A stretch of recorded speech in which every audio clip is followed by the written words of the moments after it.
बहुत समय पहले की बात है। एक महान राजा था जिसका नाम विक्रमसेन था। वह अपनी वीरता, न्यायप्रियता और बुद्धिमानी के लिए प्रसिद्ध था। उसकी राजधानी सुवर्णपुर धन धान्य से परिपूर्ण थी और उसके राज्य में हर कोई सुखी और समृद्ध था। राजा की प्रतिज्ञा। एक दिन राजा ने घोषणा की कि वह अपने राज्य को और अधिक समृद्ध बनाने के लिए एक ऐसा रत्न खोजेगा जो असीम शक्तियों से भरा हो। यह सुनकर सभी दरबारी चकित रह गए। राजकवि ने कहा, महाराज, यह कोई साधारण कार्य नहीं है। ऐसे रत्नों की कहानियां तो बहुत हैं, परंतु उन्हें पाना असंभव माना जाता है। राजा विक्रमसेन मुस्कुराए और बोले, संभव और असंभव का निर्णय तब होगा जब हम प्रयास करेंगे।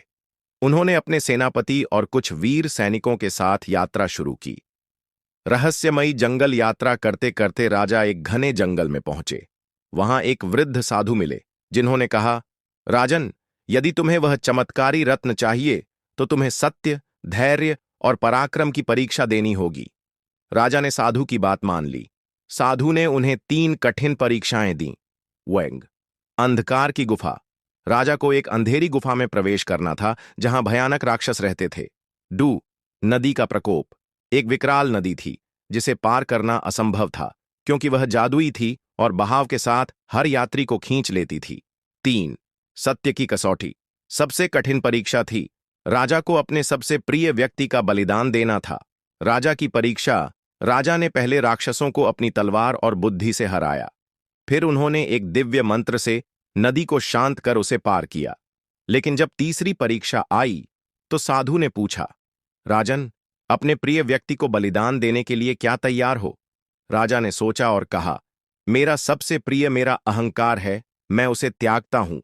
यह सुनकर साधु प्रसन्न हो गए और बोले, राजन, तुमने यह प्रमाणित कर दिया कि सच्चा राजा वही होता है जो अपने अहंकार को त्याग कर प्रजा के हित में कार्य करता है।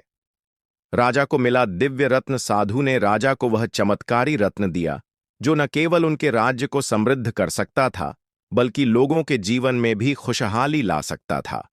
राजा विक्रमसेन रत्न लेकर अपनी राजधानी लौटे और अपने राज्य को पहले से भी अधिक समृद्ध बना दिया।